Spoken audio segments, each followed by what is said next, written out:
আল্লাহ পাক রব্বুল আলামিন বলেন, আমি আল্লাহ তোদেরকে বানাইছি আমার ইবাদত বন্দেগী করার জন্য। এই ইবাদত বন্দেগী আমি আল্লাহ চিরকাল তোর থেকে চাই না। আল্লাহ পাক রব্বুল আলামিন বলেন, আমি আল্লাহ ছোট্ট একটা হায়াত দিলাম, এই হায়াত যখন শেষ হয়ে যাবে তোদেরকে আবার মৃত্যুবরণ করা লাগবে। কথা বলেন ঠিক কিনা? আল্লাহ পাক রব্বুল আলামিন পবিত্র কোরআনের মধ্যে বলেন, ফাইদা জাআ আজালুহুম লা ইস্তাখিরুনা সাআতাও ওয়া লা ইস্তাকদিমুন।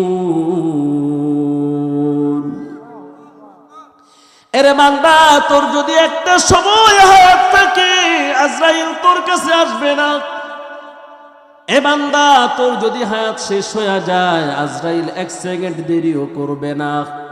যতদিন আমি আল্লাহ পাক রব্বুল আলামিন যখন তোর মৃত্যুর কথা লিখে রাখছি, যখন বলে দিয়েছি ঠিক ওই সময় তোকে মরা লাগবে।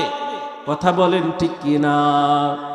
একদিন আমি আপনি মারা যাব, মসজিদের মাইকের মধ্যে এলান হয়ে যাবে, টাকিয়া কদমা বাগপাড়া যুব সমাজের মানুষ, এই এলাকার যদি জাফরান সাপ মারা যায়, মসজিদের মাইকের মধ্যে এলান হয়ে যাবে, টাকিয়া কদমা এলাকার মানুষ একটা সুসংবাদ শুনো, এলাকার কৃতি সন্তান জাফরান মিয়া দুনিয়ার জমিনের মধ্যে আর নাই।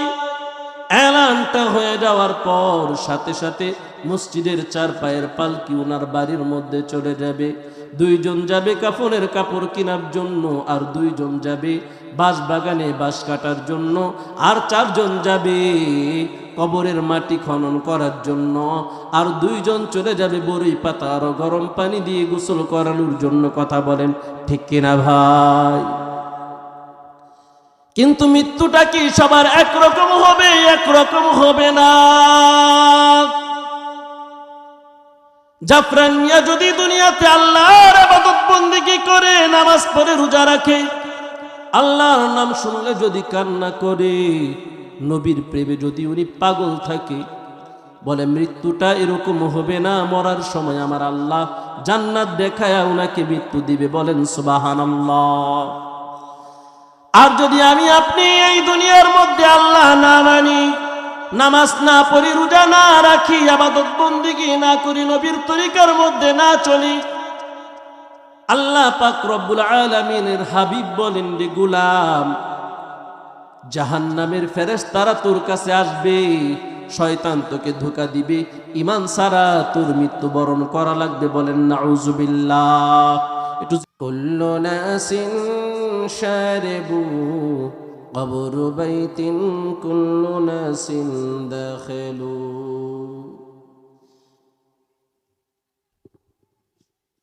আলহামদুলিল্লাহ সুম্মা আলহামদুলিল্লাহ।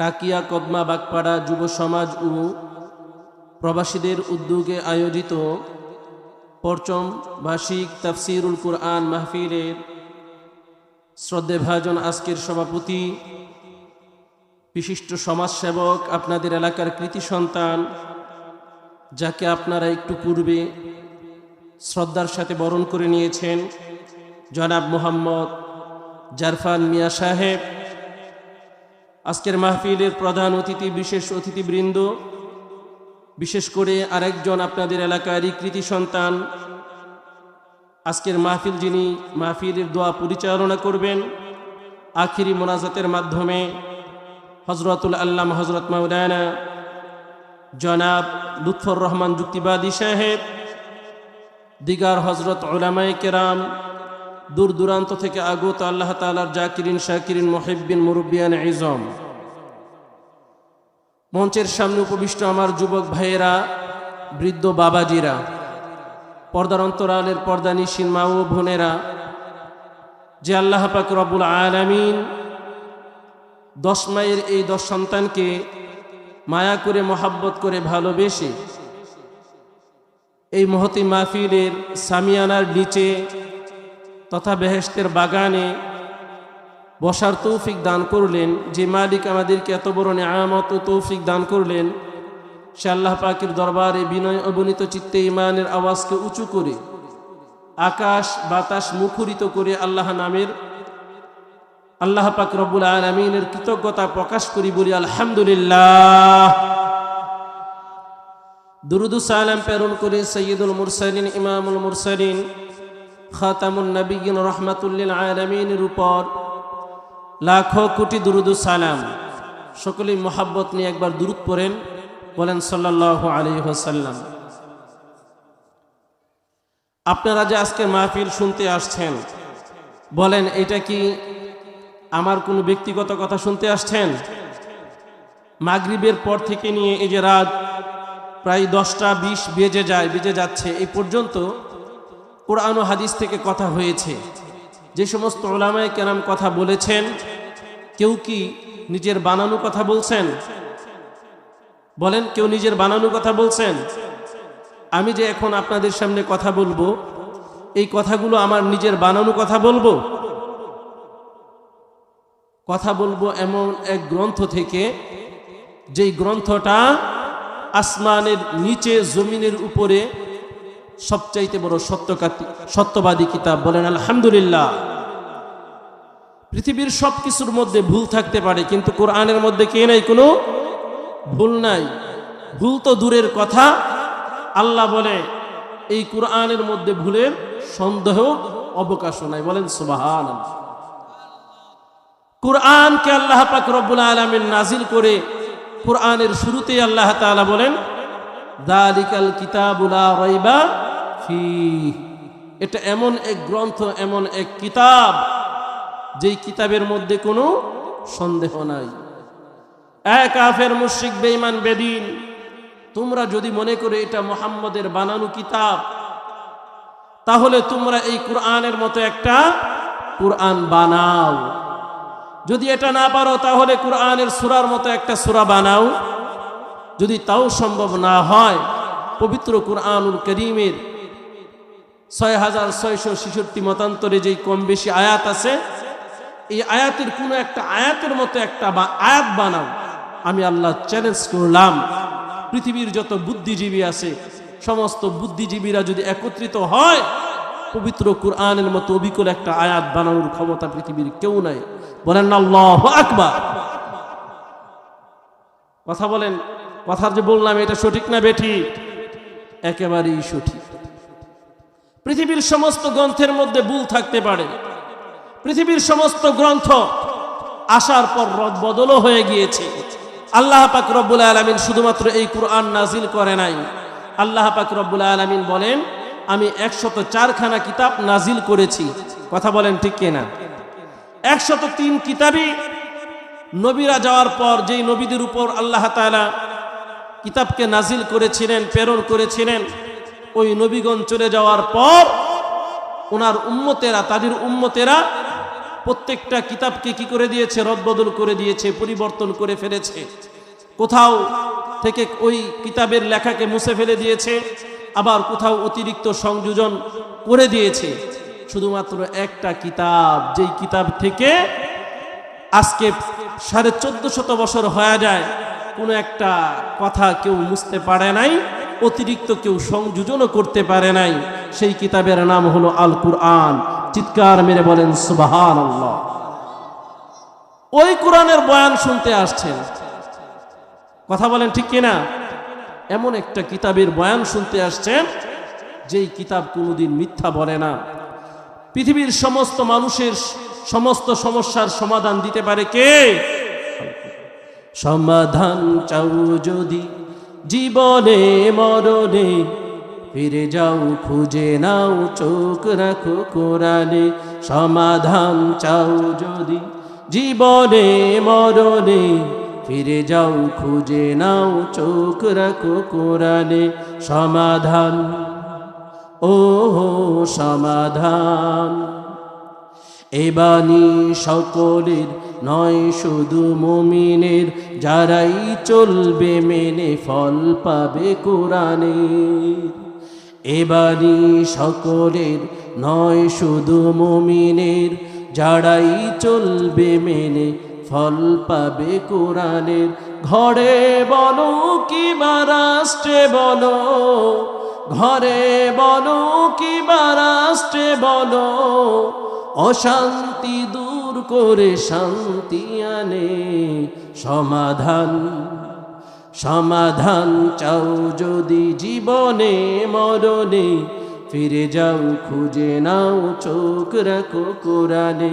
সমাধান চাও যদি জীবনে মরণে, ফিরে যাও খুঁজে নাও চোখ রাখো কোরআনে। বলেন আল্লাহু আকবার। পৃথিবীর সমস্ত সমাধান দিতে পারে কে? আল কুরআন। সেই কুরআন থেকে আমরা আজকে বয়ান শুনতে আসছি। আমি আল্লাহ পাক রব্বুল আলামিনের পবিত্র কুরআনুল কারীম থেকে একখানা আয়াতে কারিমা আপনাদের সামনে তেলাওয়াত করেছি। সেই আয়াতটা হলো সূরাতুল মুমিনের 12 নম্বর আয়াত। এই আয়াতে আল্লাহ পাক রব্বুল আলামিন আমাকে আপনাকে কি দিয়ে সৃষ্টি করেছেন, এই সৃষ্টি সম্পর্কে আলোচনা করেছেন। আল্লাহ পাক রব্বুল আলামিন কিভাবে আমাদেরকে সৃষ্টি করলেন, কেনই বা সৃষ্টি করলেন, এবং সৃষ্টির পর আমাদেরকে কোথায় যেতে হবে, আমাদের শেষ ঠিকানা কোথায়, আমাদের জানবার প্রয়োজন আছে না নাই, সমস্ত প্রশ্নের উত্তর পবিত্র কুরআনুল কারীমের মধ্যে আল্লাহ তাআলা রেখে দিয়েছেন। এরে বান্দা, তোর যত সমস্যা, তুই সমস্ত সমস্যার সমাধানের জন্য পবিত্র কুরআনের কাছে প্রশ্ন রাখ, তোর উত্তরগুলো পবিত্র কুরআন একের পর এক সুন্দর করে দিতে থাকবে। বলেন আল্লাহু আকবার। সূরা মুমিনের 12 নম্বর আয়াতে কারীমার মধ্যে আল্লাহ পাক রব্বুল আলামিন বলেন, বিসমিল্লাহির রহমানির রহিম, লাকাদ খালাকনাল ইনসানা মিন সুলালাতিন মিন তিন। আল্লাহ পাক রব্বুল আলামিন বলেন, অবশ্যই অবশ্যই আমি আল্লাহ পাক রব্বুল আলামিন ইনসানকে সৃষ্টি করেছি নির্যাস মাটি থেকে। বলেন সুবহানাল্লাহ। সুলালাতিন মিন তিন, রব্বুল আলামিন আমাদেরকে কি করেছেন? শুষ্ক মাটি থেকে সৃষ্টি করেছেন। বলেন, আমরা কি এই দুনিয়াতে ছিলাম? ছিলাম না। বানাইছেন কে? আল্লাহ। আল্লাহ পাক রব্বুল আলামিন অন্য আয়াতে আমাদেরকে উত্তর দেন, কাইফা তাকফুরুনা বিল্লাহি ওয়া কুনতুম আমওয়াতা ফাআহইয়াকুম সুম্মা ইউমীতুকুম সুম্মা ইউহয়ীকুম সুম্মা ইলাইহি তুরজাউন। যে দুনিয়ার মানুষ, কিভাবে তোমরা আমি আল্লাহকে অস্বীকার করো? তুমি তো এই দুনিয়াতে ছিলে না। আমি আল্লাহ পাক রব্বুল আলামিন তোমাকে বানিয়েছি এবং অনন্ত অসীম কালের জন্য এই দুনিয়াতে তুমি থাকতে পারবা না। আবার তোমাকে মৃত্যুর স্বাদ গ্রহণ করতে হবে। এরে মুমিন, মৃত্যুই তোর শেষ ঠিকানা নয়। মৃত্যুর পর আমি আল্লাহ তাআলা তোমাকে আবার জীবিত করব, তুমি তোমার রবের দিকে ফিরবে। বলেন আল্লাহু আকবার। এই আয়াত আল্লাহ তাআলা আমাদেরকে যে কথাটা বোঝাতে চেয়েছেন, সেই কথাটা হলো, আমরা ছিলাম না, আমাদেরকে এখানে কে নিয়ে আসছেন? আল্লাহ। আর এই দুনিয়াতেই কি আমরা সারা জীবন থাকবো না? মরতে হবে। দেখেন তো অতীতে যারা ছিল মরছে কিনা? আচ্ছা, আমরা যারা মুমিন এই কথা বিশ্বাস করি, যদিও কাফেররা বিশ্বাস করে না। ওরা বিশ্বাস করে মানুষ মারা যাওয়ার পর মানুষের শরীর মাটির সাথে মিশে যাবে, পানির সাথে ভেসে যাবে, পাহাড়ের চূড়ায় চূড়ায় এই বালুকণাগুলো উড়ে যাবে, মানুষ আর পুনর্জীবিত হবে না। এজন্য তারা যা মনে চাই তাই করে, তাদের কোনো জবাবদিহি নাই। কিন্তু আমরা মুমিন, আমরা এক আল্লাহকে বিশ্বাস করি, এক নবীকে বিশ্বাস করি, এক কুরআনকে বিশ্বাস করি, এক ধর্মকে বিশ্বাস করি। বিশ্বাস করার কারণে আমরা এই কথাও বিশ্বাস করি, কুরআন বলে দিয়েছে যে না, মারা যাওয়া শেষ নয়, মরার পর আমাদেরকে আবার জীবিত হতে হবে। এবং এই গোটা জিন্দেগীর হিসাব রবের সামনে দাঁড়ায় পরিপূর্ণভাবে আমাদেরকে হিসাব দেওয়া লাগবে। যার কারণে আমরা যা মনে চাই তা করি না, যা খাইতে বলে চাই তা খাই না, যা পড়তে বলে চাই তা পড়ি না, যা করতে মনে চাই তা করি না। আমাদের জবাবদিহিতা আছে বলেই আমরা আল্লাহ তাআলার বিধিবিধানকে মেনে চলার জন্য চেষ্টা করি। কথা বলেন ঠিক কিনা? রবের সামনে দাঁড়াতে হবে তো, নাকি মৃত্যুই শেষ? মৃত্যু শেষ হয়। আল্লাহ নবী সাল্লাল্লাহু আলাইহি ওয়াসাল্লাম বলেন, মানুষের যদি রবের সামনে দাঁড়ানোর ভয় থাকতো যে তাকে এই আবার রবের সামনে দাঁড়ায় গোটা জিন্দেগীর হায়াতের হিসাব দেওয়া লাগবে, তাহলে কোন একটা মানুষ হারামকে হালাল মনে করতো না এবং হালালকে হারাম মনে করতো না, হালালকে হালাল জেনে হালাল ভাবে চলতো আর হারামকে হারাম জেনে হারামকে পরিত্যাগ করতো। কথা বলেন ঠিক না? আচ্ছা, এখন শুনে, আমাদেরকে আল্লাহ পাক রব্বুল আলামিন এই দুনিয়াতে পাঠাইছেন। কেন পাঠাইছেন? আল্লাহর ইবাদতের জন্য। কেন পাঠাইছেন? আল্লাহর ইবাদতের জন্য পাঠাইছেন। কথা বলেন না কেন? কেন পাঠাইছেন? আমাদেরকে আল্লাহ তাআলা কেন পাঠাইছেন? জোরে বলেন, কেন পাঠাইছেন? আল্লাহ পাক রব্বুল আলামিনের ইবাদত করার জন্য। তিনি এই ইবাদতটা আজীবন কিয়ামত পর্যন্ত আমাদের থেকে চান না, বরং আমাদের হায়াত যতটুকু পর্যন্ত আছে ততক্ষণ পর্যন্ত আমাদের থেকে এই ইবাদতটা চান। কথা বলেন ঠিক কিনা? আমরা যখন মরে যাব আমাদের আমলও তো শেষ হয়ে যাবে। কথা বলেন ঠিক কিনা? হাদিসের মধ্যে আছে তবে সদকায়ে জারিয়ার আমলটা চালু থাকবে, এটা শেষ হবে না। কিন্তু স্বাভাবিকভাবে আমরা বুঝি আমরা যখন মারা যাব আমাদের নামাজ শেষ, আমাদের রোজা শেষ, আমাদের ইবাদত বন্দেগী শেষ। তার মানে আল্লাহ পাক রব্বুল আলামিন এই গোটা হায়াতের জিন্দেগিতে যে হায়াতটা দিয়েছেন, এই হায়াতের মধ্যে আমাদের থেকে আল্লাহ তাআলা চান, সেটার নাম কি? ইবাদত। কি চান বলেন? ইবাদত চান। আমি আর আপনি যদি ইবাদত বন্দেগী করি,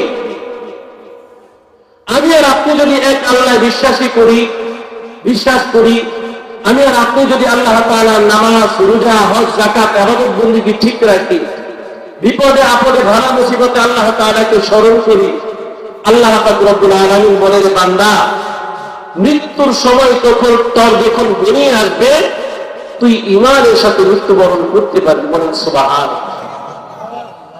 কিন্তু তুই যদি এই পার্থিব জিন্দেগিতে আমি আল্লাহকে ভুলে যাও, আমি আল্লাহকে স্মরণ না করো, আমার ইবাদত বন্দেগী না মানো, তুমি যতই চেষ্টা করো না কেন, মৃত্যুর সময় তোমার জবান দিয়া আমার স্মরণ আসবে না, কালিমা জবান দিয়া আসবে না, আমার নামের জিকির আসবে না, শয়তান তোমাকে ধোঁকা দিবে, তুমি বেঈমান হয়ে মৃত্যুবরণ করবা। বলেন নাউযুবিল্লাহ। আমরা কি চাই? আমরা চাই ঈমান নিয়ে মৃত্যুবরণ করতে। কথা বলেন ঠিক না? আমরা কি চাই বলেন? কি নিয়ে মৃত্যুবরণ করতে চাই? ঈমান নিয়ে মৃত্যুবরণ করতে চাই। তো মৃত্যু যে হবে এটা সবাই বিশ্বাস করি। এমন কি কেউ আছে যে মৃত্যু হবে না আমরা এটা বিশ্বাস করি? মরতে হবে তো সবার, ছোটেরও মরতে হবে, বড়েরও মরতে হবে, ধনীরও মরতে হবে, গরিবেরও মরতে হবে, শিক্ষিতেরও মরতে হবে, অশিক্ষিতেরও মরতে হবে। পৃথিবীর সর্বশ্রেণীর মানুষ নয়, শুধু সৃষ্টিজীব যারা আছে প্রত্যেকেরই মৃত্যুবরণ করতে হবে। কথা বলেন ঠিক কিনা? কেমনে মরবেন, কিভাবে মরবেন, কখন মরবেন জানা আছে আমাদের?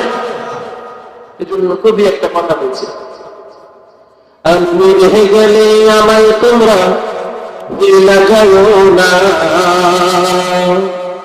আমি রেহে গেলে আমায় তোমরা ভুলে যাও না, আমার মরণ আসিবে কখন কেউ তো জানি না, আমার মরণ আসিবে কখন কেউ তো জানে না, আমি মরে গেলে আমায় তোমরা ভুলে যাও না, আমি মরে গেলে আমায় তোমরা ভুলে যাও না, আমার মরণ আসিবে কখন কেউ তো জানে না, আমার মরণ আসিবে কখন কেউ তো জানে না। এই দুনিয়ায় চিরজীবন থাকার জায়গা না, অন্ধকার কবর যে আমার আসল ঠিকানা, সবাই রেখে আমায় চলে যাবে, সঙ্গী হবে না, সবাই রেখে আমায় চলে যাবে, সঙ্গী হবে না। আমার মরণ আসিবে কখন কেউ তো জানে না, আমার মরণ আসিবে কখন কেউ তো জানে না। কবর মাঝে মা বাবাকে দেখা যাবে না, দেখবো যাকে তিনি হলেন শাহে মদিনা। ও ভাই ওই নবীজির কাছে চলো হইয়া দেওয়ানা, ও ভাই ওই নবীজির কাছে চলো হইয়া দেওয়ানা। আমার মরণ আসিবে কখন কেউ তো জানে না, আমার মরণ আসিবে কখন কেউ তো জানে না। আমি মরে গেলে, সবাই বলেন, আমি মরে গেলে আমায় তোমরা ভুইলা যাও না, আমি মরে গেলে আমায় তোমরা ভুইলা যাও না। আমার মরণ আসিবে কখন কেউ তো জানে না, আমার মরণ আসিবে কখন কেউ তো জানে না। মৌত কাসিন কুল্লু নাসিন শারিবু, মৌত কাসিন কুল্লু নাসিন শারিবু, কবর বাইতিন কুল্লু নাসিন দাখিলু। মুসলমান আল্লাহর গোলাম, আল্লাহ পাক রব্বুল আলামিন এই দুনিয়াতে আমাদেরকে পাঠাইছেন। এই দুনিয়া আল্লাহ পাক রব্বুল আলামিন বানাইছেন। আল্লাহ বলে 6 দিনে আমি আল্লাহ এই দুনিয়ার নাজ নিয়ামত সব কিছু বানাইলাম। বান্দারে আসমান বানাইলাম, আসমানের উপর সূর্য বানাইলাম, আমি আল্লাহ চন্দ্র তারকা বানাইলাম, এই বিশাল বড় আসমানের সামিয়ানাটা বানাইলাম। মনোযোগ আছে সবার? এই দুনিয়ার মানুষ,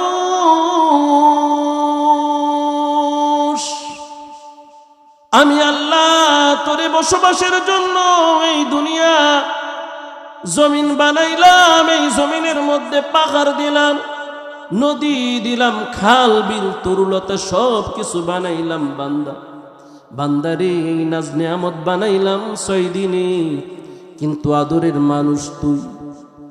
এ ছোট্ট বালক, যুবক ভাইয়েরা, বৃদ্ধ বাবাজিরা, মুরব্বী মা আম্মা জানেরা, পর্দার অন্তরালের মা গো, দিলের কানটা লাগায় শুনবেন। এত বিশাল বড় বড় দামি জিনিস আমার আল্লাহ বানাইছেন। আমি ছোট্ট করে বলতে চাই আপনাদেরকে, এই যে আল্লাহ জমিন বানাইছেন, বিশাল এই জমিন থেকে আসমানের যে সূর্য আমরা দেখি, এটা জমিন থেকে ছোট না বড়, 13 লক্ষ গুণ বড়। বলেন না সুবহানাল্লাহ। আল্লাহর নবী সাল্লাল্লাহু আলাইহি ওয়াসাল্লাম বলেন, ওই সূর্য থেকে চন্দ্র আরো বেশি বড়, আর ওই চন্দ্র থেকে আসমানের যে ছোট্ট ছোট্ট তারকাগুলো আমরা দেখি, এরে মুমিন ভাই, ওই তারকাগুলো ওই চন্দ্র থেকে আরো বেশি বড়। বলেন আল্লাহু আকবার। আল্লাহ বলে, বিশাল বড় বড় তারকা বানাইলাম, সূর্য বানাইলাম, চন্দ্র বানাইলাম, জমিন বানাইলাম রে বান্দা 6 দিনে। কিন্তু আদরের মানুষ, আমি আল্লাহ পাক রব্বুল আলামিন তোরে 6 দিনে বানাই নাই, 6 দিনে বানাই নাই। আমি আল্লাহ তোরে মায়ের পেটে 10 মাস 10 দিন লাগায়া বানাইছি। বলেন না আল্লাহু আকবার। আমার আল্লাহ ইনসান বানাইতে যদি চেষ্টা পাই, আমার আল্লাহ যদি চাইতেন 1 সেকেন্ড ইনসান বানায়া দিতেন।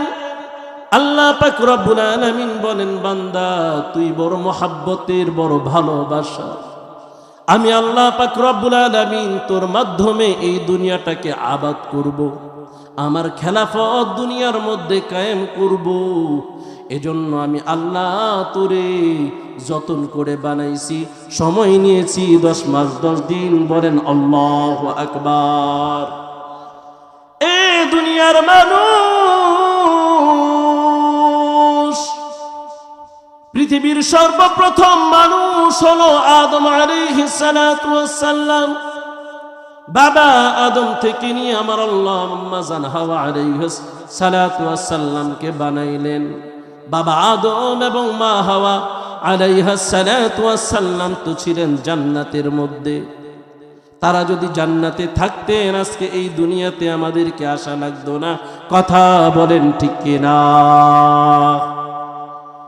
বাবা আদম এবং মা হাওয়াকে দুনিয়াতে আল্লাহ পাক রব্বুল আলামিন পাঠাইলেন। আল্লাহর কুদরত, দুনিয়ার মধ্যে আল্লাহ খেলাফত কায়েম করবেন। বাবা আদম এবং মা হাওয়ার মাধ্যমে আল্লাহ পাক রব্বুল আলামিন বদি আদম আমাদেরকে বানাইলেন। আল্লাহ বলেন, রে গোলাম, আমি আল্লাহ তোদেরকে দিয়ে দুনিয়ার মধ্যে আমার খেলাফত কায়েম করব। বলেন সুবহানাল্লাহ। মায়ের পেট থেকে দুনিয়ার জমিনের মধ্যে আসলাম। আল্লাহ পাক রব্বুল আলামিন বলেন, আল্লাহ আমি তোদেরকে ঘুমের জন্য বানাই নাই, খাওয়ার জন্য বানাই নাই, চাকরির জন্য বানাই নাই। আমি আল্লাহ তোদেরকে স্কুল কলেজ ভার্সিটির মধ্যে লেখাপড়া করার জন্য বানাই নাই। এরে বান্দা ড্রাইভারি করবি এই জন্য আমি তোদেরকে বানাই নাই। এরে বান্দা খাল বিলের মধ্যে সমুদ্রের মধ্যে নৌকা চালাইবি এই জন্য তোদেরকে বানাই নাই। মেল ফ্যাক্টরির মধ্যে চাকরি বাকরি করবে এই জন্য তোদেরকে বানাই নাই। আল্লাহ বলেন, রে আমি আল্লাহ তোদেরকে বানাইছি। আমা খালাকতুল জিন্না ওয়াল ইনসা ইল্লা লিয়াবুদুন। বলেন আল্লাহু আকবার। আল্লাহ পাক রব্বুল আলামিন বলেন, আমি আল্লাহ তোদেরকে বানাইছি আমার ইবাদত বন্দেগী করার জন্য। এই ইবাদত বন্দেগী আমি আল্লাহ চিরকাল তোর থেকে চাই না। আল্লাহ পাক রব্বুল আলামিন বলেন, আমি আল্লাহ ছোট্ট একটা হায়াত দিলাম। এই হায়াত যখন শেষ হয়ে যাবে তোদেরকে আবার মৃত্যুবরণ করা লাগবে। কথা বলেন ঠিক কিনা? আল্লাহ পাক রব্বুল আলামিন পবিত্র কোরআনের মধ্যে বলেন, ফাইদা জাআ আজালুহুম লা ইস্তাখিরুনা সাআতান ওয়া লা ইস্তাকদিমুন। এরে বান্দা, তোর যদি একটা সময় হায়াত থাকে আজরাইল তোর কাছে আসবে না। এ বান্দা, তোর যদি হায়াত শেষ হয়ে যায় আজরাইল এক সেকেন্ড দেরিও করবে না। যতদিন আমি আল্লাহ পাক রব্বুল আলামিন যখন তোর মৃত্যুর কথা লিখে রাখছি, যখন বলে দিয়েছি ঠিক ওই সময় তোকে মরা লাগবে। কথা বলেন ঠিক কিনা? একদিন আমি আপনি মারা যাব, মসজিদের মাইকের মধ্যে এলান হয়ে যাবে, টাকিয়া কদমা বাগপাড়া যুব সমাজের মানুষ এই এলাকার যদি জাফরান সাপ মারা যায়, মসজিদের মাইকের মধ্যে এলান হয়ে যাবে, টাকিয়া কদমা এলাকার মানুষ একটা সুসংবাদ শুনো, এলাকার কৃতি সন্তান জাফরান মিয়া দুনিয়ার জমিনের মধ্যে আর নাই। এলানটা হয়ে যাওয়ার পর সাথে সাথে মসজিদের চার পায়ের পালকি ওনার বাড়ির মধ্যে চলে যাবে। দুইজন যাবে কাফনের কাপড় কেনার জন্য, আর দুইজন যাবে বাঁশ বাগানে বাঁশ কাটার জন্য, আর চারজন যাবে কবরের মাটি খনন করার জন্য, আর দুইজন চলে যাবে বড়ই পাতা আর গরম পানি দিয়ে গোসল করানোর জন্য। কথা বলেন ঠিক কিনা ভাই? কিন্তু মৃত্যুটা কি সবার একরকম হবে? একরকম হবে না। জাফরান মিয়া যদি দুনিয়াতে আল্লাহর ইবাদত বন্দেগী করে, নামাজ পড়ে, রোজা রাখে, আল্লাহর নাম শুনলে যদি কান্না করে, নবীর প্রেমে যদি উনি পাগল থাকে, বলে মৃত্যুটা এরকম হবে না। মরার সময় আমার আল্লাহ জান্নাত দেখায়া উনাকে মৃত্যু দিবে। বলেন সুবহানাল্লাহ। আর যদি আমি আপনি এই দুনিয়ার মধ্যে আল্লাহ না মানি, নামাজ না পড়ি, রোজা না রাখি, ইবাদত বন্দেগী না করি, নবীর তরিকার মধ্যে না চলি, আল্লাহ পাক রব্বুল আলামিনের হাবিব বলেন, রে গোলাম, জাহান্নামের ফেরেশতারা তোর কাছে আসবে, শয়তান তোকে ধোঁকা দিবে, ঈমান ছাড়া তোর মৃত্যুবরণ করা লাগবে। বলেন নাউজুবিল্লাহ। একটু জিকির করি লা ইলাহা ইল্লাল্লাহ।